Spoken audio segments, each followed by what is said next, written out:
क्या है, एक कॉमन पॉइंट से एल लेंथ का स्ट्रिंग जो है, एक नहीं दो स्ट्रिंग है, कॉमन पॉइंट सेम है, ये रहा कॉमन पॉइंट, ठीक है, और दो चार्ज्ड बॉल उसको लटकाया जाता है एल लेंथ की स्ट्रिंग से, ठीक है। मास m है और चार्ज q है, ठीक है। दोनों आइडेंटिकल है, इसका मतलब ये है कि दोनों का मास और चार्ज सेम है, कॉमन पॉइंट से एल लेंथ की स्ट्रिंग से जोड़ा गया है, ठीक है। Find the mass of each ball if the angle between the string is 2 theta in equilibrium position. Equilibrium position पे दोनों के बीच का एंगल कितना हो जाता है, 2 थीटा। तो इक्वली किस तरह से डिवाइड होगा, इक्वली डिवाइड हो जाएगा थीटा, ये भी थीटा, ये भी थीटा, ये भी थीटा, ठीक है। तो पूरा एंगल हो जाएगा ये 2 थीटा, कोई दिक्कत नहीं है, इक्विलिब्रियम पोजीशन पे है।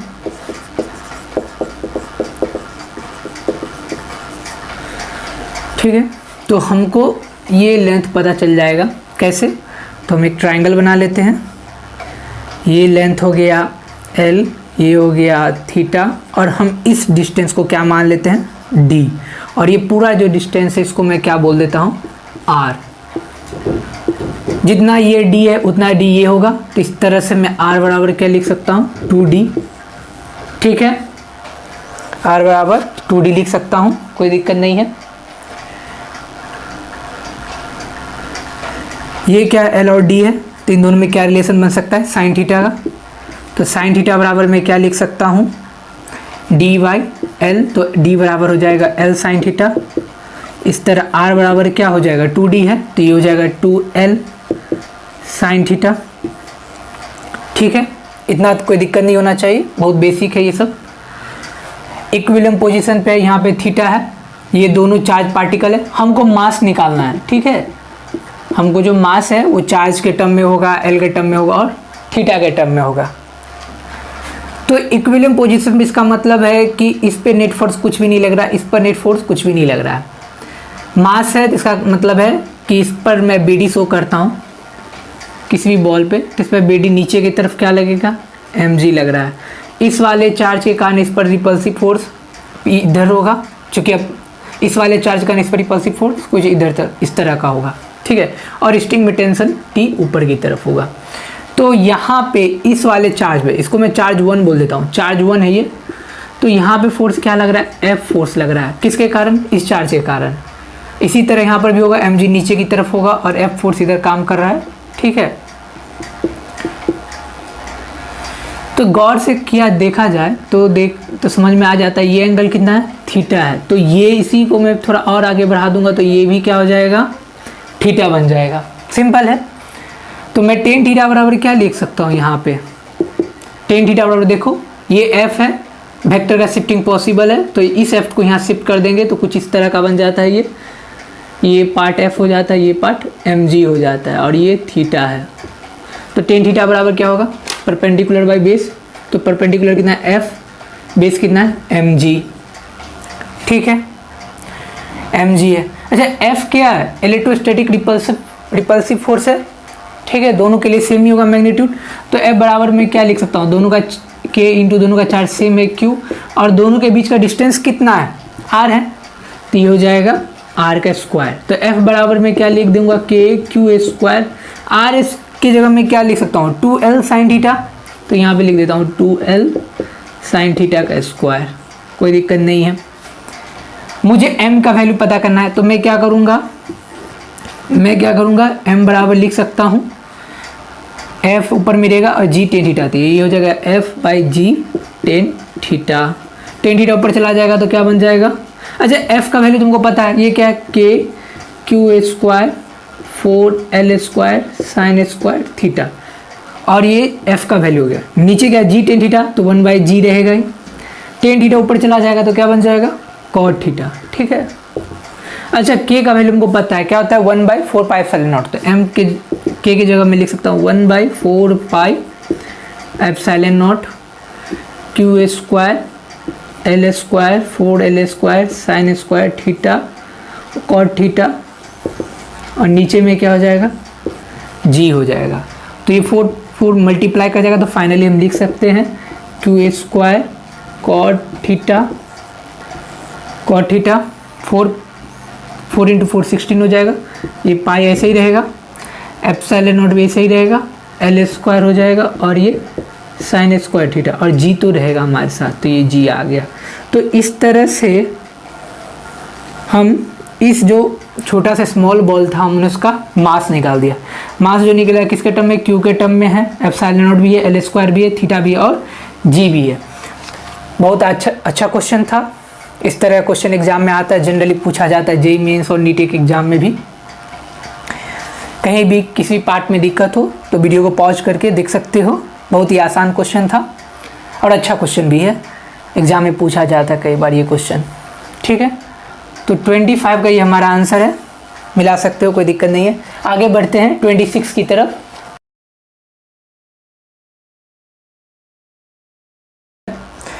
कि हमारे पास एक सिंपल सा मास सिस्टम है, जो स्मॉल मास सिस्टम बोलो तो उसको बॉब बोलते हैं। ठीक है, और नीचे क्या है, चार्ज पार्टिकल रखा हुआ है, ये स्मॉल सा कोई चार्ज पार्टिकल रखा हुआ है क्यू, और ये बॉब है हमारे पास, कोई दिक्कत नहीं।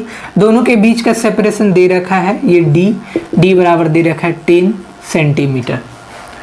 बॉब है और नीचे कोई चार्ज है जो एक दूसरे से 10 सेंटीमीटर की डिस्टेंस पर है। ठीक है, रेस्ट पे है, कोई दिक्कत नहीं है। अच्छा, बॉब का मास दे रखा है, कितना है, 100 ग्राम दे रखा है। हमसे पूछ रहा है क्वेश्चन में, the mass of the bob is 100 gram, but the charge should be bob given so that the string becomes loose. तो मैं मानता हूँ कि इस बॉब मास को कितना चार्ज दिया जाता है, कैपिटल क्यू चार्ज दिया था। इस बॉब मास को कैपिटल क्यू चार्ज दिया था, जिसके कारण ऐसा क्या होता है कि नीचे जो हमारे पास चार्ज है, ये जो स्मॉल क्यू, वो कितना दे रखा है क्वेश्चन में पहले, 2 × 10⁻⁻⁴ कूलाम। कहने का मतलब है कि ये जो स्मॉल चार्ज है और ये भी क्यू पॉजिटिव हो जाएगा तो एक दूसरे को क्या करेंगे, रिपल करेंगे। तो रिपल करेंगे जिसके कारण ये वाला इस पर फोर्स लगाया था, ये किधर जाएगा, ऊपर की तरफ जाएगा, और mg क्या करेगा, नीचे की तरफ खींचेगा। तो यदि इन दोनों के बीच का रिपल्सिव फोर्स इसके बराबर या उससे अधिक हो जाएगा तो स्ट्रिंग क्या हो जाएगा, लूज हो जाएगा, तभी पॉसिबल है। तो हम क्या करते हैं कि जो मास है इस पर नीचे की तरफ क्या लग रहा है, mg, और इस मास पे और ऊपर की तरफ जो है इसी मास पे क्या लग रहा है, f लग रहा है। इलेक्ट्रोस्टैटिक्स रिपल्सिव फोर्स है, चूंकि दोनों चार्ज क्या होना चाहिए, पॉजिटिव होना चाहिए। तो q को क्या होना होगा, पॉजिटिव, तभी क्या होगा, q ऊपर जाएगा, और mg क्या करेगा, नीचे करेगा एक दूसरे को, तभी ये क्या करेंगे, बैलेंस कर पाएंगे, तभी हमारा जो स्ट्रिंग है उसका टेंशन कितना हो पाएगा, 0 हो पाएगा। तो कहने का मतलब है कि T बराबर मैं लिख सकता हूँ F माइनस mg। तो इसका मतलब है कि F को क्या होना पड़ेगा, mg के बराबर होगा। ठीक है, स्ट्रिंग कब लूज हो जाएगा, स्ट्रिंग बिकम्स लूज, तो इसका मतलब है स्ट्रिंग बिकम्स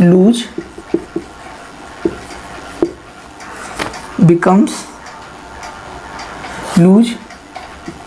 तो कब होना पड़ेगा, जब t इक्वल टू कितना हो जाए, 0 हो जाए, और t बराबर क्या लिखेंगे, f ऊपर की तरफ लग रहा है, mg नीचे की तरफ लग रहा है। ठीक है, तो t equal to f minus mg, या फिर मैं इसको ऐसे भी लिख सकता हूँ, mg माइनस f, ज़्यादा सही रहेगा, mg माइनस f, ये ज़्यादा सही रहेगा, mg माइनस f लिखना। ठीक है, तो t इक्वल टू 0, तो mg f के बराबर हो जाएगा। और f क्या है, इलेक्ट्रोस्टैटिक फोर्स है, कैपिटल क्यू स्मॉल क्यू के चार्ज के बीच, वो भी लिख देते हैं। तो वो क्या होगा हमारे पास, k q स्मॉल q, और नीचे दोनों के बीच का डिस्टेंस कितना है, d है, तो d का स्क्वायर। अब हम क्या करते हैं, और f और mg को क्या करते हैं, बराबर कर देते हैं, f और mg को बराबर कर देते हैं। तो सबका वैल्यू लिख दो, k q d square equals to mg। k का वैल्यू कितना होता है, 9 × 10⁻⁹। q का वैल्यू पता है करना है, स्मॉल q का वैल्यू पता है, 2 × 10⁻⁴ कूलाम है। ठीक है, d कितना है, 10 सेंटीमीटर, तो इसको मीटर में कन्वर्ट करना पड़ेगा, तो ये हो जाएगा 10⁻⁻1 मीटर।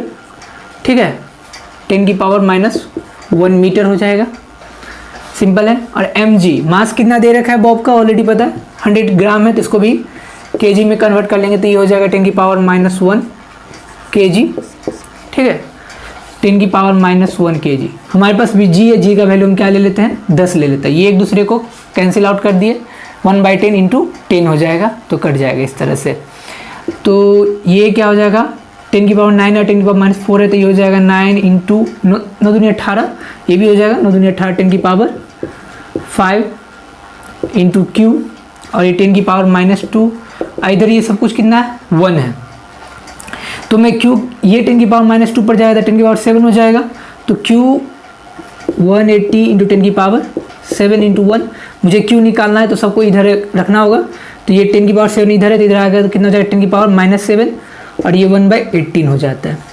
मैं क्या करता हूँ इसको 100 से ऊपर नीचे मल्टीप्लाई कर देता हूँ, ठीक है। तो ये क्या हो जाएगा 1/100 10⁻7 से मल्टीप्लाई करेंगे तो 10⁻9 और 1/100/18, ठीक है। तो Q कितना आ जाता है 1/100/18 डिवाइड करने पर हमको कितना आता है चेक कर लेते हैं।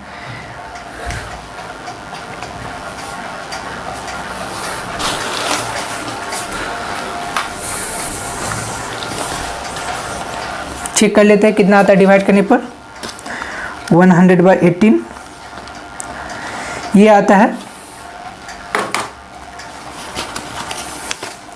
5.56 इंटू 10⁻⁻9 कुलाम। इसका मतलब है जो बॉब मास है उसको कितना चार्ज देना पड़ेगा 5.56 इंटू 10⁻⁻9 कुलाम। कोई दिक्कत नहीं होना चाहिए, यही मेथड है। बस हमको स्ट्रिंग बिकम्स लूज का ये मतलब है कि एफ और mg को बराबर करना होगा। f का मतलब यहाँ पे इलेक्ट्रोस्टैटिक्स रिपल्सिव फोर्स है। कहीं दिक्कत हो तो वीडियो को पॉज करके फिर से देख सकते हो, बहुत सिंपल है और अच्छा क्वेश्चन है।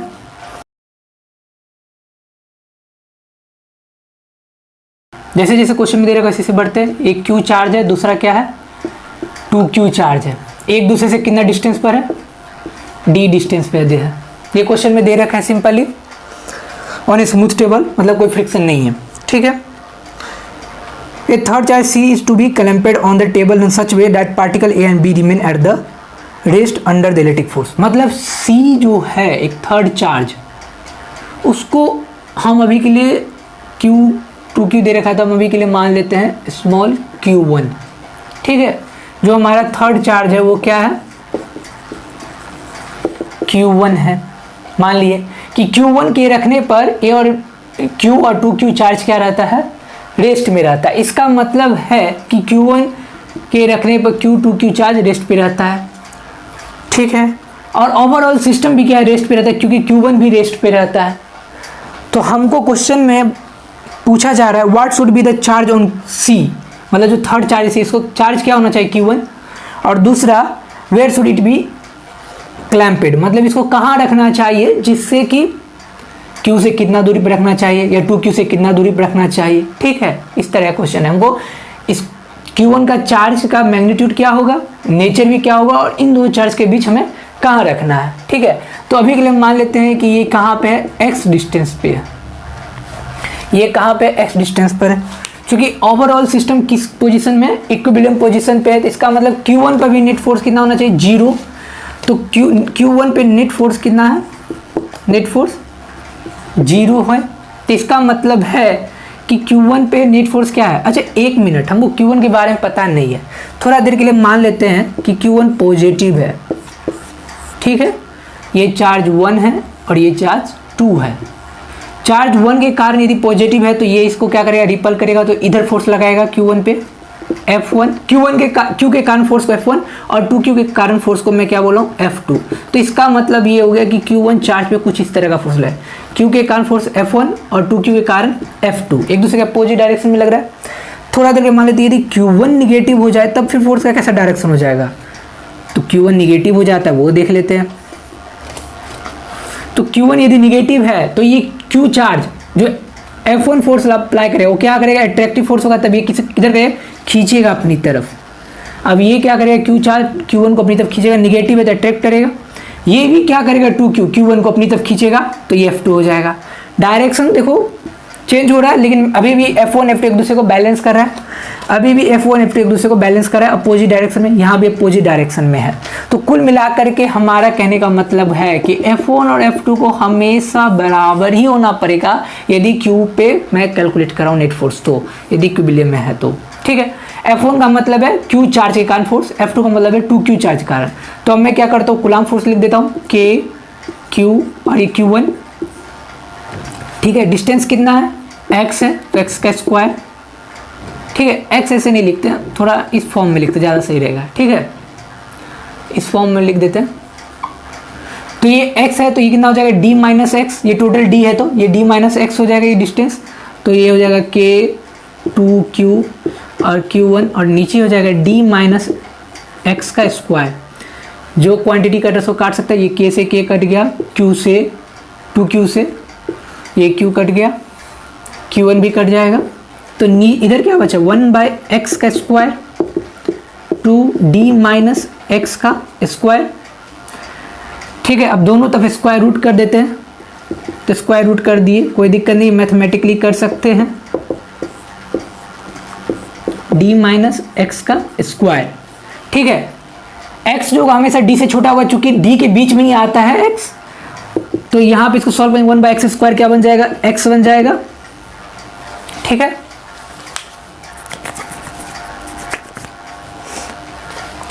ये क्या हो जाएगा 1/x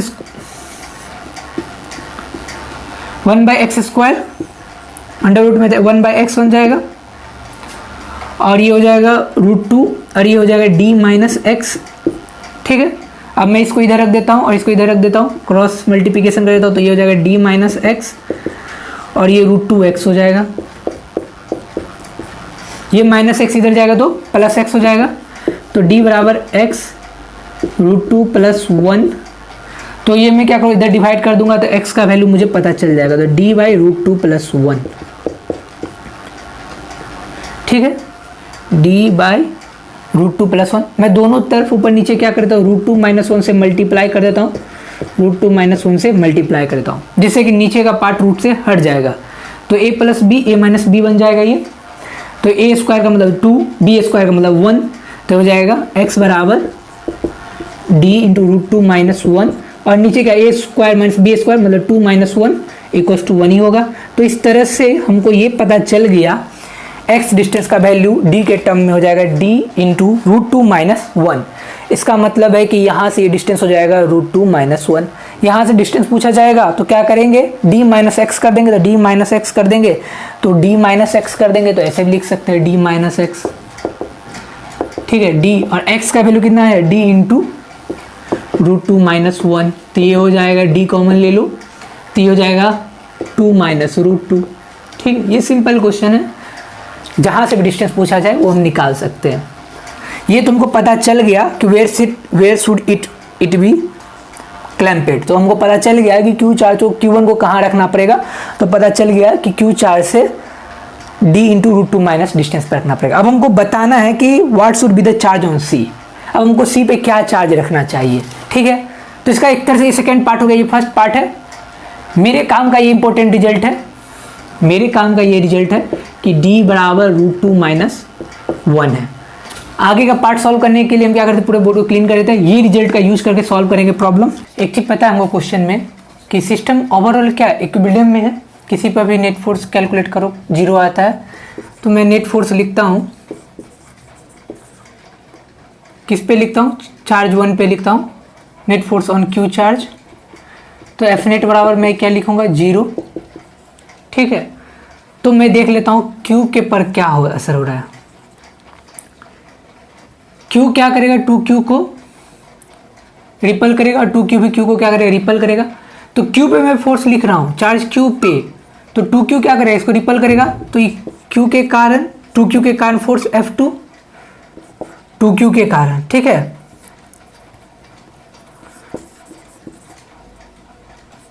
force due to 2Q, ठीक है। F2 क्या फोर्स है, किसके कारण, 2Q के कारण। फोर्स Q पे नेट कितना आना चाहिए 0, तो 2Q तो फोर्स लगा दिया F2, मतलब इधर लगा दिया, तो Q1 को किधर लगाना चाहिए, इधर लगाना चाहिए, जो F है F फोर्स Q1 के कारण, force due to Q1, force due to Q1, तभी तो बैलेंस कर पाएगा।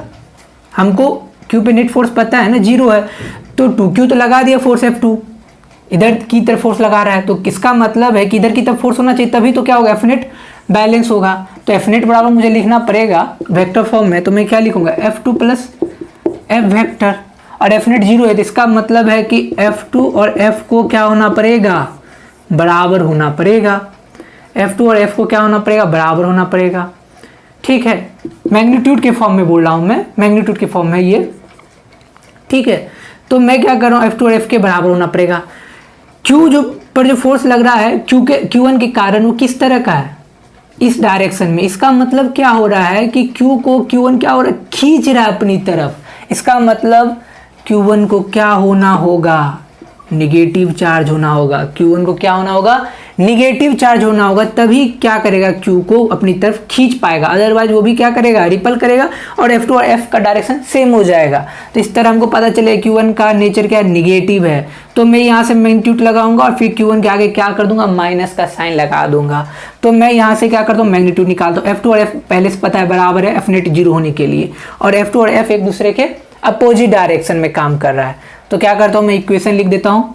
तो यहाँ पे यदि मैं इक्वेशन लिखूंगा कि F2 F के बराबर है, ठीक है, मार्कर चेंज कर लेते हैं, F2 F के बराबर है, तो लिखता हूँ F2 क्या है, 2Q के कारण फोर्स है, ठीक है। तो ये क्या हो जाएगा, K 2Q, साथ में क्या होगा Q, और डिस्टेंस कितना है दोनों के बीच का, d² है, ठीक है। F क्या है, F फोर्स है, किसके कारण, Q1 के कारण है, Q पे, तो मैं लिखूंगा K Q, और Q1 का वैल्यू तुमको पता नहीं है, वही तुमको पता करना है, Q।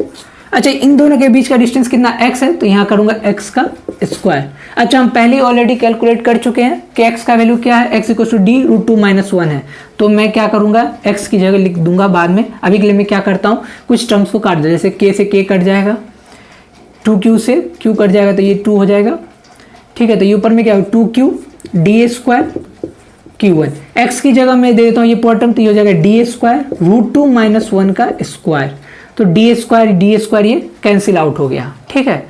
तो Q1 बराबर क्या आया मेरे पास, Q1 भाई ये √2 माइनस इधर चला जाएगा, तो 2 × √2 - 1 × √2 - 1 का स्क्वायर, और यहाँ पे बगल में क्या है, 2Q है, तो वो भी मैं लिख देता हूँ। तो इस तरह से मैं इसको ओपन कर लेता हूँ, तो ये हो जाएगा a - b का होल स्क्वायर, तो हो जाएगा a² + b² - 2ab - 2 2Q। तो ये यहाँ पे 2 1 3 - 3 √2, तो ये हो जाएगा 3 - 2 √2 और ये 2Q। तो Q1 का मैग्नीट्यूड कितना आ गया, ये 2 से मल्टीप्लाई करेगा तो 6 - 4 √2 Q हो जाएगा। तो ये Q1 का मैग्नीट्यूड आया, लेकिन Q1 ओवरऑल क्या है, नेगेटिव चार्ज है। हमको कैसे पता चला, यहाँ पे जब मैं Q पे कैलकुलेट फोर्स कर रहा था, तो F2 इधर काम कर रहा है, तो F को अपोजिट डायरेक्शन में काम करना पड़ेगा। F अपोजिट डायरेक्शन में कब करेगा, जब ये Q को अट्रैक्ट करेगा, इसका मतलब Q1 को नेगेटिव होना पड़ेगा, क्योंकि Q पॉजिटिव है। तो इस तरह से Q1 का ये इसका मैग्नीट्यूड हो गया, ये इस Q1 पे चार्ज हो गया, माइनस के साथ चार्ज दिखाना पड़ेगा, जो इसका नेचर है और जिसका मैग्नीट्यूड। तो ये हो जाएगा 6 - 4 √2 और Q1, ठीक है। इसमें कोई दिक्कत नहीं होना चाहिए, ये इसका ओवरऑल चार्ज है, ठीक है। चार्ज में आपको ये बताना पड़ता है कि उसका नेचर क्या है, पॉजिटिव या नेगेटिव, साथ ही उसका हमको क्या बताना पड़ेगा, मैग्नीट्यूड बताना। मैग्नीट्यूड ये हो गया, ये इसका नेचर हो गया, ये ओवरऑल इसका चार्ज का डिस्क्रिप्शन हो गया, कि डिस्क्राइब कर दे इस तरह का चार्ज है ये Q1, ठीक है। 27 का 2 पार्ट में सॉल्व किए थे, ये इसका सेकंड पार्ट था। आगे की तरफ बढ़ते हैं अब हम।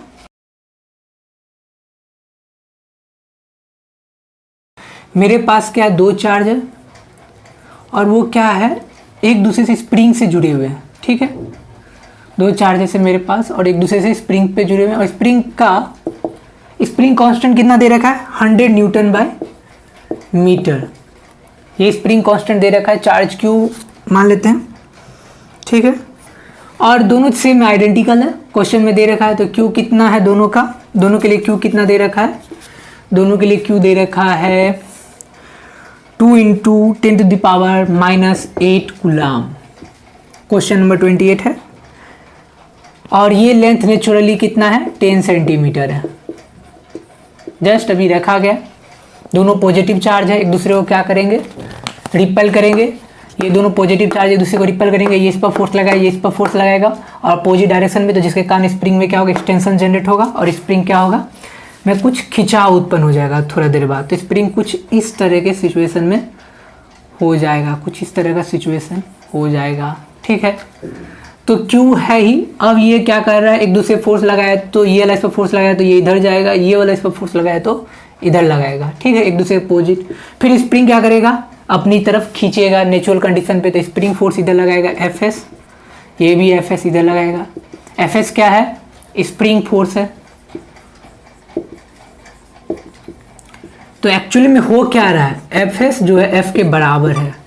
F है क्या, तो Q और स्मॉल q दोनों चार्ज के बीच का ये क्या है, इलेक्ट्रोस्टैटिक्स रिपल्सिव फोर्स है। ये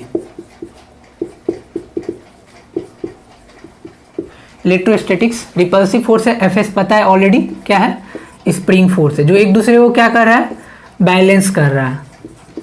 ठीक है, तो मैं क्या करता हूं, दोनों के लिए फोर्स इक्वेशन को लिखता हूं। Fs बराबर में क्या लिखूंगा, K इंटू एक्स। एक्स का मतलब क्या, change in length, natural length और जो भी लेंथ उसके बीच का डिफरेंस। तो इसको ऐसे में लिख सकता हूं क्या, L प्लस एक्स, अभी जो लेंथ है नेचुरल, नहीं अभी का लेंथ कितना हो जाएगा, L प्लस एक्स अभी, और पहले कितना था, L था, और L किसके बराबर था, L 10 सेंटीमीटर के बराबर है। L किसके बराबर है, 10 सेंटीमीटर, मतलब अभी लेंथ में कुछ खिंचाव आ गया है, तो उसको मैं क्या बोलता, L प्लस एक्स, और ओरिजिनल लेंथ कितना था, L, जो किसके बराबर, 10 सेंटीमीटर के बराबर है। तो ये हो जाएगा KX। ठीक है, कोई दिक्कत नहीं है। ये क्या है, इलेक्ट्रोस्टैटिक फोर्स है, तो इसके लिए लिखूंगा K, दोनों चार्ज Q है तो Q लिख दूंगा। दोनों के बीच का डिस्टेंस कितना है, दोनों के बीच का डिस्टेंस कितना है, तो दोनों के बीच का डिस्टेंस यदि मैं L लिखूं, इसको L बराबर 10 सेंटीमीटर, तो ये पूरा डिस्टेंस क्या हो जाएगा, L प्लस एक्स हो जाएगा, क्योंकि x का क्या हुआ, खिंचाव उत्पन्न हुआ है। ठीक है, तो L प्लस एक्स का स्क्वायर।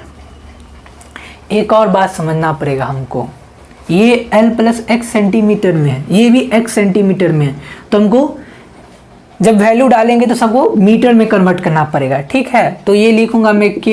अच्छा, एक और चीज क्वेश्चन में दे रखा है हमारे पास, क्वेश्चन नंबर 28 में, if the charge particle 2 × 10⁻8 coulomb. ठीक है, find the extension in the length of the string, मतलब हमको एक्सटेंशन बताना, जो एक्सटेंशन है वो क्या है, x के बराबर, extension in string, extension in string,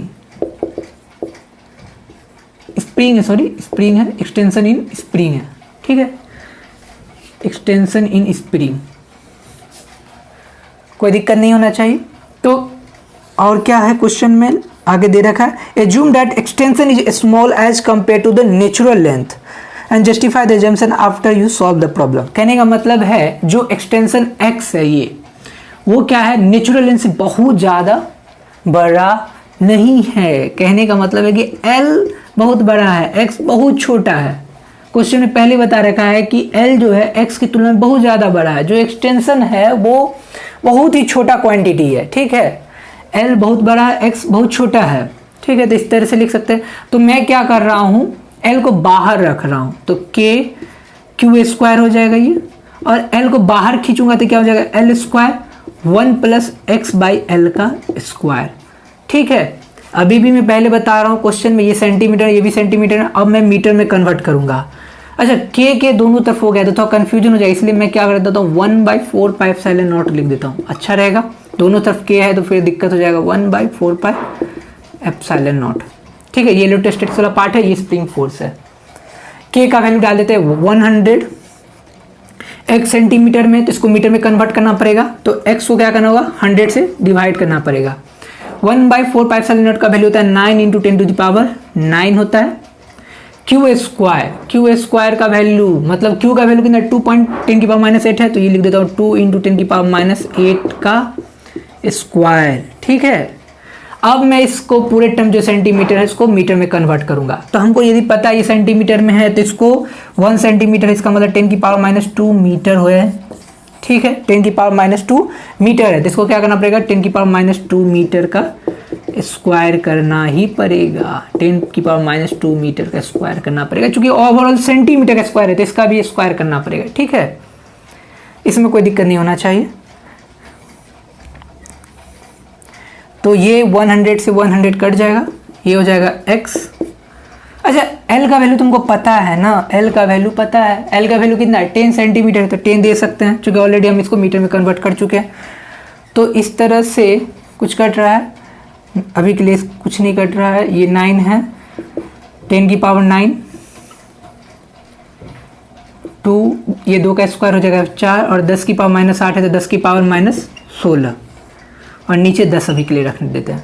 अच्छा, एक चीज़ बताओ, ये चीज़ पता होगा, हम लोग पढ़े होंगे, मैथ में पढ़ते हैं कि यदि कोई क्वांटिटी 1 जो है x से बहुत छोटा है, 1 जो है x से बहुत बड़ा है, 1 जो है x से बहुत बड़ा है, तो इस केस में क्या होता है कि 1 + x की पावर n, 1 + x की पावर n क्या बन जाता है, 1 + nx बन जाता है। ठीक है, जब 1 क्या हो, x से बहुत बड़ा हो, या ये कह दे कि x 1 से बहुत छोटा है, 1 x से बहुत बड़ा है या x 1 से बहुत छोटा है, एक ही बात है, तो 1 + x की पावर n हो जाता है 1 + nx। इसी तरह 1 x की पावर n है तो ये हो जाता है 1 - n × x। यहाँ पर भी सेम कंडीशन है, हमको पता है कि ओवरऑल वैल्यू छोटा हो जाएगा, क्यों, क्योंकि l बहुत बड़ा है x से, तो ये टर्म बहुत छोटा हो जाएगा, तो इसको मैं लिख सकता हूँ 1, ये मैं इसको क्या करता हूँ और अच्छा से लिखता हूँ, मैं इसको क्या करता हूँ ऊपर लिख दूंगा, तो ये हो जाएगा 10 है, और 10 की पावर -2 है तो कितना हो जाएगा 10 की पावर -4। अच्छा, 1 + x/l का स्क्वायर है तो मैं इसको ऊपर में लिख सकता हूँ 1 + x/l की पावर -2, कोई दिक्कत नहीं है। ठीक है, 1 + x/l नीचे है तो ये ऊपर चला जाएगा, तो 1 + x/l का की पावर -2 हो जाएगा। अब इसी चीज़ को मैं यहाँ सॉल्व कर देता हूँ। ठीक है, तो ये हो जाएगा हमारे पास x, कोई दिक्कत नहीं है। अच्छा, अब मैं क्या करता हूँ, कुछ काटने की कोशिश करता हूँ, ये 10 है, 10 की पावर -4 है, तो ये 10 की पावर -3 बन जाएगा, ऊपर कितना 10 की पावर -16 है, और ये ऊपर कितना 10 की पावर -9 है, तो 10 की पावर -7 बन जाएगा, और नचो के 36, तो हो जाएगा 36 × 10 की पावर -7, 10 की पावर -16 और 10 की पावर 9 तो -7, और नीचे 10 की पावर -3। 1 + x/l है, ये भी सेंटीमीटर कट जाएगा तो कोई दिक्कत नहीं है, तब हम इसको क्या लिख सकते हैं, 1 + x है। अच्छा, 1 + x/l है की पावर -2 है, हम पहले बता रखे हैं कि 1 + x मतलब x 1 से क्या बहुत छोटा है, तो इसको लिख सकते हैं 1 + nx, यहाँ 1 - nx है, जो कि माइनस है तो यहाँ माइनस आ गया। उसी तरह x/l क्या है, 1 से बहुत छोटा है, या 1 x/l से बहुत बड़ा है, तो इस तरह मैं लिख सकता हूँ, ये -2 आगे आ जाएगा, तो ये बन जाएगा 1 - 2 × x/l हो जाएगा। ठीक है, ये -2 यहाँ पे आ जाएगा, तो ये 1 - 2 × x/l हो जाएगा। अब क्या है, 10 की पावर -3 तो ऊपर चला जाएगा तो प्लस बन जाएगा, तो ये हो जाएगा x × 36, -3 ऊपर जाएगा तो +3, और 10 की पावर -7 है तो ये हो जाएगा 10 की पावर -4। ठीक है, 1 - 2x। अच्छा, l का वैल्यू हमको पता है कितना है, 10 सेंटीमीटर है, और x/l सब सेंटीमीटर में, तो ये 10 लिख सकते हैं डायरेक्ट, कोई दिक्कत नहीं है। अब हम क्या करेंगे कि 10x 36 × 10 की पावर -4 है, 1/2x/10 है। क्या करते हैं, ये 10 की पावर -4 इधर आ जाएगा, तो क्या बन जाएगा 10 की पावर 4 प्लस में बन जाएगा, और 36 क्या होगा, नीचे डिवाइड करेगा, और x ये रहा। ठीक है, ये कट के हो जाएगा 1 - 2 से 10 कट जाएगा तो हो जाएगा 5, 1 - x/5। ठीक है, तो ये जो 1 - x/5 इधर आके प्लस हो जाएगा। अच्छा, मैं थोड़ा इसको सॉल्व कर देता हूँ, 10 की पावर 4 / 36 है, तो इसको सॉल्व करने पर कितना आता है, कैलकुलेटर यूज कर लेते हैं, लेकिन ध्यान रखना होगा, मैनुअली सॉल्व करने की प्रैक्टिस रखना होगा।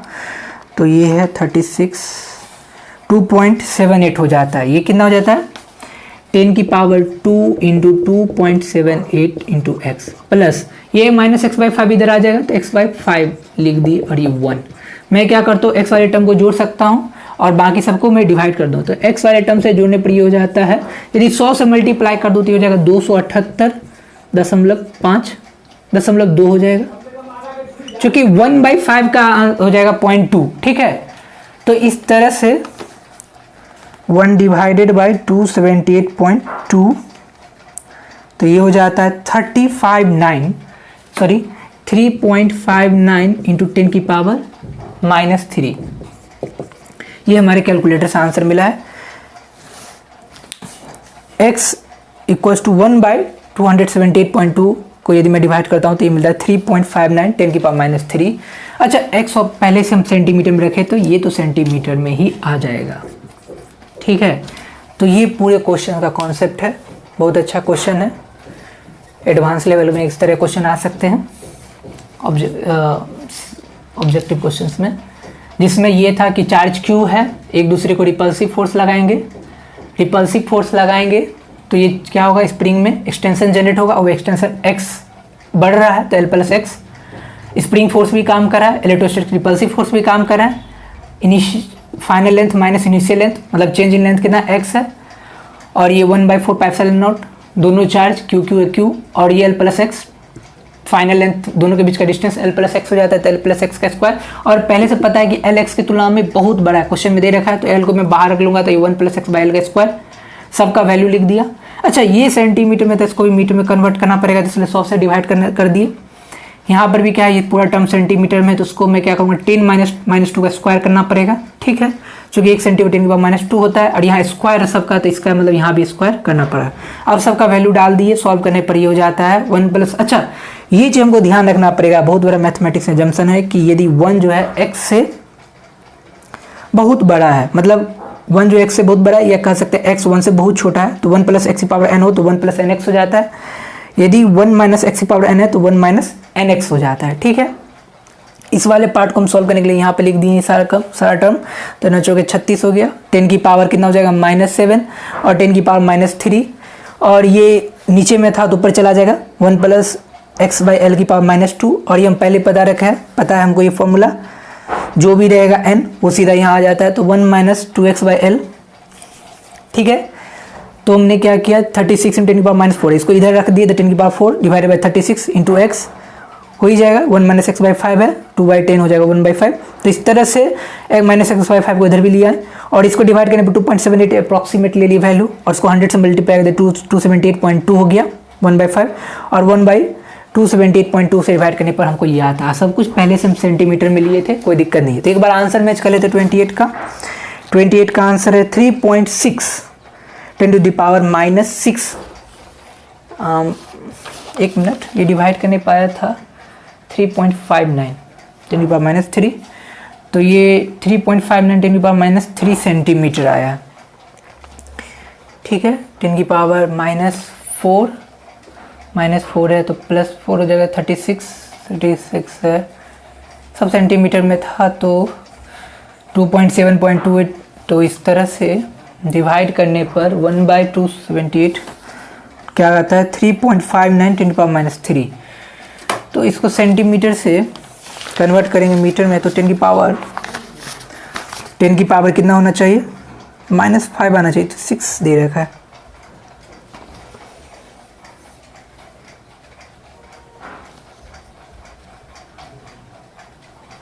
दो मिनट देखते हैं कहाँ पे मिस्टेक्स हुआ है। यदि मैं इसको कन्वर्ट करूंगा तो 10 की पावर -5 मीटर ही आएगा, 6 तो दिख नहीं रहा है। अच्छा, हमें अपना मिस्टेक्स पता चल गया है। हमने यहाँ पे किया था L स्क्वायर किया था, तो L का वैल्यू कितना 10 सेंटीमीटर था, तुमने बस 10 लिख दिया था, इसका भी स्क्वायर करना पड़ेगा, तो इसका स्क्वायर कर देंगे तो 2 हो जाएगा, तो ये क्या हो जाएगा 100 10 की पावर 2। ठीक है, मिस्टेक्स यहाँ पे हुआ था इस स्टेप में, हमने बस 10 लिखा था, स्क्वायर करना पड़ेगा ना L स्क्वायर, तो यहाँ पे 10 का स्क्वायर करना पड़ेगा, 10 की पावर 2 10 की पावर -4, तो ये हो जाएगा 10 की पावर -2। ठीक है, 10 की पावर -2, तो ये ऊपर चला जाएगा तो 10 की पावर -5 बन जाएगा, तो 10 की पावर 5 है तो इधर आकर ये क्या हो जाएगा 10 की पावर 5 बन जाएगा, और 36 से डिवाइड करेंगे तो ये 10 की पावर 3, तो ये हो जाएगा 270। तो ये कुछ इस तरह का हो जाएगा, डेसिमल के बाद में एक स्टेप और लिख देता हूँ, तो ये हो जाएगा कुछ इस तरह का हो जाएगा 2778.2। अब डिवाइड करने पर ये आ जाएगा 10 की पावर -4, डिवाइड करने पाएगा 10 की पावर -4। मिस्टेक्स यहाँ पे हुआ था, हमने बस 10 लिखा था, स्क्वायर करना भूल गए थे, लेकिन अब गलती पकड़ा गया है। कहाँ गलती हो मिस्टेक्स हुआ था, कैलकुलेशन मिस्टेक्स था, कोई दिक्कत नहीं है, छोटा मोटा हो जाता है। तो ये 3.59 इंटू 10⁻⁴ सेंटीमीटर आया। सिंपल ही है। आंसर जो हमारा x आया है वो क्या है, जो एक्सटेंशन है x जो है वो कितना है 3.59 इंटू 10⁻⁴ सेंटीमीटर के आसपास है। ठीक है, तो इसको अप्रॉक्सीमेट करेंगे तो सॉरी मीटर में कन्वर्ट करेंगे तो ये हो जाएगा 3.59 इंटू 10⁻⁻6 मीटर आंसर। अच्छा क्वेश्चन था 29, आंसर लगभग यही है, कोई दिक्कत नहीं, बस इसको राउंडिंग अप कर देंगे तो 3.6 बन जाएगा और बाकी सब कुछ सही है। इस वीडियो में कहीं डाउट हो, इस क्वेश्चन में कहीं डाउट हो तो दोबारा इस क्वेश्चन को देख सकते हो और पॉज करके वीडियो को समझ सकते हो। पूरा कैलकुलेशन थोड़ा बहुत है, इस पार्ट में समझना पड़ेगा, बाकी ओवरऑल फोर्स बैलेंस की है, कुछ दिक्कत नहीं होना चाहिए। ठीक है, तो आगे बढ़ते हैं। फर्स्ट चार्ज मतलब मेरे पास एक चार्ज पार्टिकल है जिसका पर कितना चार्ज है 2 × 10⁻⁴ कूलाम है। ठीक है, सॉरी 2 × 10⁻�6 कूलाम है। दूसरा भी चार्ज पार्टिकल कुछ इस तरह का है। सेकेंड भी चार्ज पार्टिकल है जो 80 ग्राम का है। ठीक है, इक्विलिब्रियम पोजीशन पे है। डिस्टेंस कितना है एक दूसरे से 10 सेंटीमीटर का डिस्टेंस है, एक दूसरे से 10 सेंटीमीटर डिस्टेंस है। The coefficient of friction between the table and the second charge is mu 0.2।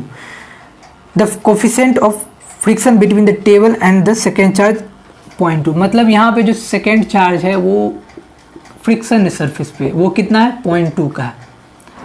ठीक है, द कोफिशिएंट ऑफ फ्रिक्शन 0.2, मतलब जो सेकेंड चार्ज है टेबल पे रखा हुआ उसका सरफेस और चार्ज के बीच का फ्रिक्शन कितना है 0.2 है। दोनों चार्ज के बीच का डिस्टेंस 10 सेंटीमीटर है। ठीक है, find the range within the which the charge of this second may lie, मतलब हमको ये जो सेकेंड चार्ज है इसका रेंज बताना है या इसका मतलब वैल्यू बताना है मैग्नीट्यूड की क्या है होना चाहिए जिससे कि ये क्या हो सके ओवरऑल इक्विलिब्रियम पोजीशन पे रह सके। आसान क्वेश्चन है, दो चार्ज है और ये ओवर इक्विलिब्रियम पोजीशन पे रहे तो इसके लिए क्या इस चार्ज पर इसका चार्ज का मैग्नीट्यूड होना चाहिए ये बताना है और रेंज क्या होना चाहिए। अच्छा एक चीज़ बताओ, हमको यहाँ पे चार्ज इसका मान लेते हैं क्या स्मॉल क्यू है। क्यू यदि पॉजिटिव होगा तो क्या होगा वो सोचो। क्यू यदि पॉजिटिव होगा तो एक दूसरे को रिपल करेंगे तब इसको इधर फोर्स लगाएगा, लेकिन फ्रिक्शन के कारण ये क्या करेगा इधर जाने के लिए इलेक्ट्रोस्टैटिक फोर्स लगाएगा तो फ्रिक्शन किधर लगेगा पीछे की तरफ। ठीक है, मतलब इधर फोर्स लग रहा है इस पर F इलेक्ट्रोस्टैटिक फोर्स, तो फ्रिक्शन फोर्स किधर लगेगा पीछे की तरफ। ठीक है, ये जो चार्ज पार्टिकल है यदि Q क्या हो जाए निगेटिव हो जाए तो फिर क्या होगा, Q यदि निगेटिव हो जाएगा तो क्या होगा, तो Q निगेटिव हो जाएगा तो ये एक दूसरे को अट्रैक्ट करेंगे तो यहाँ पे इलेक्ट्रोस्टैटिक फोर्स ये लगेगा। फ्रिक्शन तब कैसे लगेगा इसका अपोजिट डायरेक्शन में लगेगा, कोई दिक्कत नहीं होना चाहिए। इलेक्ट्रोस्टैटिक फोर्स इस तरह लग रहा है, ये पॉजिटिव है तो इस डायरेक्शन में लग रहा है। यदि Q निगेटिव हो जाए तो फोर्स इलेक्ट्रोस्टैटिक इधर लग रहा है, फ्रिक्शन पॉजिटिव लग रहा है। फ्रिक्शन का एक ही काम है क्या, रिलेटिव मोशन जो सरफेस के बीच हो रहा है उसका क्या करना विरोध करना। तो अपने आप को हमेशा फ्रिक्शन फोर्स एडजस्ट कर रहा है यहाँ पे इस डायरेक्शन में, यहाँ पे इस डायरेक्शन में, देख सकते हैं अपोजिट डायरेक्शन में। तो इसका मतलब Q पॉजिटिव भी हो सकता है और Q निगेटिव भी हो सकता है। ओवरऑल इक्विलिब्रियम के लिए कंडीशन है, तो इक्विलिब्रियम के लिए कंडीशन है तो इसका मतलब ये हो गया कि F को क्या होना पड़ेगा, F ही के फ्रिक्शन को क्या होना होगा F ही के बराबर होना होगा। फ्रिक्शन को क्या F ही इलेक्ट्रोस्टैटिक फोर्स के बीच बराबर होना पड़ेगा, दो चार्ज के बीच का फोर्स है F ही। अब फ्रिक्शन बराबर हमको पता है क्या होता है, friction force mu into N होता है। कोई भी बॉडी जो है सिंपली यदि मास सिस्टम हॉरिजॉन्टल सरफेस पर रखा है और फ्रिक्शन लगेगा उस पर जो है वो क्या होगा हमेशा, इस पर नीचे की तरफ mg लग रहा है तो फ्रिक्शन क्या होगा हमेशा म्यू इंटू एन के बराबर होगा। हॉरिजॉन्टल सरफेस पर है तो n बराबर क्या हो जाएगा mg हो जाएगा, इसमें कोई दिक्कत नहीं होना चाहिए। n बराबर क्या हो जाएगा mg हो जाएगा। तो यहाँ पे हॉरिजॉन्टल सरफेस पे है तो म्यू इंटू एन और n क्या है mg के बराबर है तो यहाँ पे लिख देते हैं म्यू mg। फ्रिक्शन फोर्स लिखते हैं, friction force equals to F E है, तो यहाँ पे म्यू mg लिख देते हैं, और के इसका चार्ज कितना है 2 × 10 की पावर, के का वैल्यू दे देते हैं 10 की पावर माइनस, अच्छा के क्यू लिखते हैं ना, के × 2 की पावर माइनस 2 × 10 की पावर माइनस 6, के × 2 × 10 की पावर माइनस 6 × क्यू, और दोनों के बीच का डिस्टेंस कितना 10 सेंटीमीटर, इसको मीटर में कन्वर्ट करेंगे तो 10 की पावर -1 हो जाएगा, और उसका स्क्वायर एफ ई बराबर होता है के Q1 Q2 by are square. कोई दिक्कत नहीं होना चाहिए। अब सबका वैल्यू डाल देते हैं। म्यू कितना है हमको दे रखा है क्वेश्चन में 0.2 है, 0.2 का मतलब 2/10। mg कितना है, मास 80 ग्राम है, तो इसको कन्वर्ट करना पड़ेगा kg में, 1000 हो जाएगा। g की जगह कितना मान लेते हैं 10, k को ले देते हैं 9 × 10 की पावर 9, 2 × 10 की पावर -6, और नीचे कितना हो जाएगा 10 की पावर -2 हो जाएगा, और यहाँ साथ में q, क्योंकि q का ही तो वैल्यू बता करना है कि q कितना होना चाहिए। q तो पहले से पता है, पॉजिटिव भी एक्सेप्टेबल है और निगेटिव भी एक्सेप्टेबल है, हम तो यहाँ से बस मैग्नीट्यूड निकाल रहे हैं, कोई दिक्कत नहीं है। तो ये 10 से ये 10 कट जाएगा, ये 0 से एक 0 ये कट जाएगा, 10 की पावर -2 से कट जाएगा, ये 10 की पावर -4 हो जाएगा, और 10 की पावर -4 और 10 की पावर 9 है, तो क्या बन जाएगा, ये 8 दूनी 16 हो जाएगा, 9 दूनी 18 हो जाएगा, 10 की पावर 9, 10 की पावर -4, तो क्या हो जाएगा 10 की पावर 5 × q। तो q बराबर में क्या लिख सकता हूँ, 10 की पावर 5 इधर चला जाएगा, तो 16 × 10 की पावर -5 हो जाएगा, ठीक है। और 18 क्या करेगा, डिवाइड करेगा। मैं ऊपर नीचे क्या करता हूँ, 10 से मल्टीप्लाई और 10 से डिवाइड, तो 10 ऊपर चला जाएगा तो 10 की पावर -1 बन जाएगा, और 10 की पावर -5 ऑलरेडी है, तो ये हो जाएगा 116/18 × 10 की पावर -6। इसको सॉल्व करने के लिए कैलकुलेटर यूज करते हैं, क्या होगा जल्दी से कर लेते हैं। ये हो जाएगा 1/16 डिवाइडेड बाई 18, तो ये हो जाता है 8.88 10 की पावर -6 कूलाम। इस तरह से स्मॉल q चार्ज का वैल्यू कितना है 8.8 × 10 की पावर -6 कूलाम, ये इसका मैग्नीट्यूड है, ठीक है। एक बार आंसर मैच कर लेते हैं। तो आंसर हमारे पास है प्लस माइनस 8.71 × 10 की पावर -8 कूलाम है। -8 कूलाम कैसे हो गया देख लेते हैं। क्वेश्चन नंबर 29 है 8.71 10 की पावर -8 कूलाम। तो यहाँ पे 10 की पावर 9 था, तो 10 की पावर 5 बन गया। यहाँ पे अच्छा एक जगह और मिस्टेक हो गया ना, ये 10 की पावर 5 था ही, और ये 16/100 था ही ना हमारे पास, 16/100 तो था ही, तो ये इधर चला जाएगा ना, या फिर मैं इधर चला जाएगा, तो मैं क्या लिख देता हूँ, एक छोटा सा मिस्टेक हो गया था कैलकुलेशन, और फिर से लिख देते हैं। ये 8 दूनी 16/100 तो था ही, और 9 दूनी 18 × 10 की पावर 9 और 10 की पावर -4 10 की पावर 5 बन गया। तो 100 इधर है तो इधर चला जाएगा, तो मैं इसको ऐसे लिख सकता हूँ 16/18, और ये कितना हो जाएगा 10 की पावर 7/q, 10 की पावर 7 × q हो जाएगा। तो q बराबर में क्या लिख सकता हूँ 16/18 10 की पावर -7 कूलाम।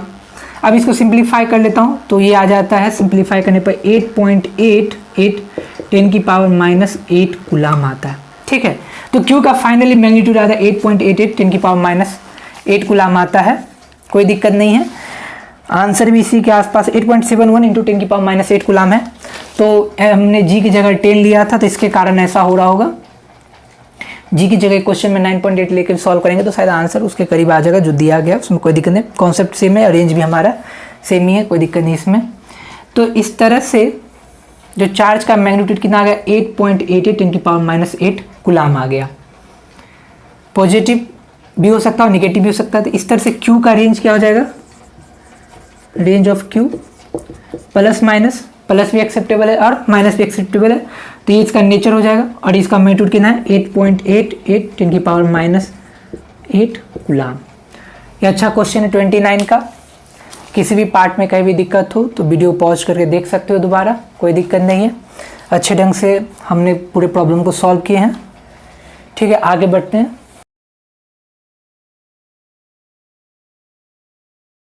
एक हमारे पास इंक्लाइन प्लेन है, इसका इंक्लाइनेशन एंगल कितना है 30 डिग्री है, ठीक है। A particle having charge 2 × 10⁻⁶ coulomb and mass of 100 gram is placed at the bottom of smooth incline plane, inclination angle is 30 degree. कहने का मतलब है कि यहाँ पे हमारे पास एक चार्ज पार्टिकल है जिसका मास कितना है, 100 ग्राम है, ठीक है, और इस पर चार्ज कितना है, 2 × 10⁻⁶ कूलम है, ठीक है। बॉटम पे है, इंक्लाइन प्लेन के बॉटम पे है। आगे बढ़ते क्वेश्चन में क्या कह रहा है, where should another particle be having same charge and same mass be placed on the incline plane that it may remain in equilibrium. कहने का मतलब है कि इसी तरह के एक सेम मास का सेम चार्ज का पार्टिकल इसी इंक्लाइन प्लेन पर कहाँ रखा जाए, यहाँ पे रखे या कहाँ पे रखे हमको पता नहीं है, कहाँ पे रखे जिससे कि वो भी क्या रहे, इक्विलिब्रियम में रहे। सेम मास है, सेम मैग्नीट्यूड ऑफ चार्ज है, तो हमको पता नहीं है कि कहाँ पर, इसलिए मैं मान लेता हूँ आर डिस्टेंस पर है और ये डिस्टेंस यहाँ पर आता है और यहाँ पे वही चार्ज है, सेम मैग्नीट्यूड का एक पार्टिकल है, ठीक है, जिस पर सेम चार्ज जितना ये बॉटम वाले पर चार्ज है, जितना मास बॉटम वाले का, जितना चार्ज बॉटम वाले का उतना ही चार्ज यहाँ पे पोजीशन, इस पोजीशन पे इस पार्टिकल का मास और चार्ज है, दोनों सब कुछ सेम है। ये पार्टिकल क्या है, इंक्लाइन प्लेन पर होते हुए भी नीचे नहीं आ रहा है। हमको पता है कि कोई भी मास सिस्टम यदि इंक्लाइन प्लेन पर है तो वो नीचे की तरफ फोर्स लगता है। वो फोर्स क्या होता है, यदि एंगल थीटा हो तो नीचे की तरफ फोर्स लगता है mg sin थीटा। हमेशा ध्यान रखो, इंक्लाइन प्लेन के नीचे की तरफ फोर्स क्या लगता है, हमेशा mg sin थीटा, जो इसको क्या करता है, नीचे की तरफ खींचता है। तो इसका मतलब है कि इक्विलिब्रियम पोजीशन पे है, क्वेश्चन में दे रखा है, तो इस पर भी mg sin थीटा लग रहा होगा, लेकिन दोनों चार्ज पार्टिकल सेम नेचर का है, दोनों पॉजिटिव है, तो एक दूसरे को क्या करेगा, रिपेल करेगा। तो इस पर ये फोर्स क्या लग रहा होगा, पीछे की तरफ, इलेक्ट्रोस्टैटिक्स रिपल्सिव फोर्स। तो कहने का मतलब है कि कुछ इस तरह का सिचुएशन है, इस पर ऊपर की तरफ इलेक्ट्रोस्टैटिक्स फोर्स लग रहा है, Fe इलेक्ट्रोस्टैटिक्स रिपल्सिव फोर्स काम कर रहा है, और नीचे की तरफ क्या काम कर रहा है, mg sin theta. Smooth surface है तो कोई फ्रिक्शन का चक्कर नहीं है, नहीं तो फ्रिक्शन का केस हमको लेना पड़ता, ठीक है।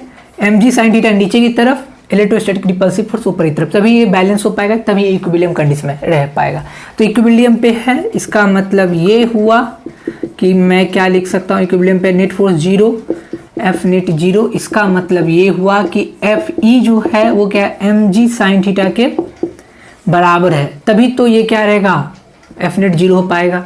एफ ई का मतलब इन दोनों चार्जों के बीच इलेक्ट्रोस्टैटिक्स रिपल्सिव फोर्स है।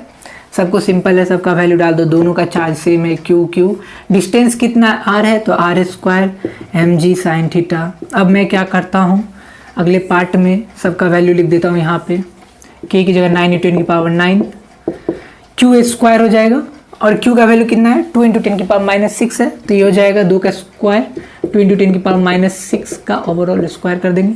r पता नहीं, r², सब कुछ ऐसा यूनिट में है, तो हमको आर भी जो रिजल्ट आएगा वो मीटर में ही आएगा। mg का वैल्यू लिख देते हैं, mg मास सेम है, चार्ज सेम है दोनों के लिए, m का वैल्यू 100 ग्राम है, तो इसको किलोग्राम में कन्वर्ट करना पड़ेगा, तो 100 है, किलोग्राम में कन्वर्ट कर दिया। g की जगह 10 ले लेते हैं। अच्छा, हमको थीटा पता है, क्वेश्चन में दे रखा है 30 डिग्री, साइन 30 डिग्री कितना हो जाएगा, ये साइन थीटा 1/2 हो जाएगा, कोई दिक्कत नहीं है, तो ये 1/2 हो जाएगा। तो 1 0 से 1 0 कटा, 100 से 1000 कट गया। इस तरह से 9 × 10⁻⁹ हो जाएगा, ऊपर में कितना हो जाएगा, 2 दूनी 4, 10⁻⁻6 नहीं, -6 है तो ये 12 हो जाएगा, ठीक है। और नीचे r² है और ये 1/2 है, ये 10⁻9 है और ये 10⁻−3 है, सॉरी -12 है तो कट के हो जाएगा 10⁻−3, तो ये 36 × 10⁻−3, 10⁻9 × 10⁻−12 हो जाएगा 10⁻−3, ठीक है, लिख दिए। और r² और ये 1/2 इधर आ जाएगा, तो ये 2 पर से मल्टीप्लाई कर जाएगा, तो 72 हो जाएगा। r² को इधर लिख सकते हूँ, तो r² 72 × 10⁻−3, ठीक है। तो मैं क्या करता हूँ, ऊपर नीचे 10 से मल्टीप्लाई कर देता हूँ और 10 से डिवाइड कर देता हूँ, नहीं इसको भी छोड़ देता हूँ अभी के लिए, हाँ 10 क्या करता हूँ, अंडर रूट कर देता हूँ, तो अंडर रूट में आ जाएगा 72 1000, ठीक है। नीचे आ जाएगा 10 से मल्टीप्लाई और 10 से डिवाइड, तो ये क्या हो जाएगा 10,000, तो ये अंडर रूट से बाहर आके क्या बन जाएगा 100। 72 है तो 72 को मैं लिख सकता हूँ 6 × 6 × 2, ठीक है। तो 6 का स्क्वायर बन जाए तो 6 बाहर आ जाएगा, अंडर रूट में कितना हो जाएगा 2 इंटू 10 मतलब 20, ठीक है। तो r बराबर, अब मैं क्या करता हूँ रूट 20 निकाल लेता हूँ। रूट 20 क्या होता है, रूट 20 क्या होता है चेक कर लेते हैं। रूट 20 होता है 4.472 और मुझे इसको 6 से मल्टीप्लाई करना है, तो ये हो जाएगा 26.83 डिवाइडेड बाय 100। तो ये आंसर मीटर में आएगा। सेंटीमीटर कन्वर्ट करना है तो 100 से मल्टीप्लाई कर देंगे, तो इसको लिख सकते हैं 26.83 सेंटीमीटर। एक बार आंसर मैच कर लेते हैं क्या। क्वेश्चन 30 का ये आंसर है 27 सेंटीमीटर, कोई दिक्कत नहीं है। यदि जी की जगह 9.8 लेते तो 27 सेंटीमीटर के आसपास आ जाता, लेकिन ये भी आंसर सही है, कोई दिक्कत नहीं इसमें। क्या किए, mg sin थीटा को क्या कर दिए, जो इलेक्ट्रोस्टैटिक्स रिपल्सिव फोर्स उसके बराबर कर दिए, सबका वैल्यू लिख दिए, mg sin थीटा सबका वैल्यू लिख दिए। सिंपल कैलकुलेशन है। और 10 की पावर -3 तो 1000 नीचे आ गया, 10 से ऊपर नीचे मल्टीप्लाई 10,000 और 10,000 का अंडर रूट हो जाता है 100 और ये 72 है तो 6 बाहर आ गया, 2 अंदर रह गया और 2 से मल्टीप्लाई 20 हो गया, अंडर रूट 20 और 6 को मल्टीप्लाई करने पर 26.83 आ गया। तो इस तरह से इसको हम सेंटीमीटर कन्वर्ट कर दिए। तो 30 क्वेश्चन नंबर 30 पूरा हो गया। 6 का आर का मतलब हुआ कि जो सेकेंड चार्ज होगा बॉटम से 26.83 सेंटीमीटर की डिस्टेंस पर हमको रखना पड़ेगा, ठीक है। इस तरह से क्वेश्चन नंबर 30 हमारा कंप्लीट हो चुका है। आगे बढ़ते हैं।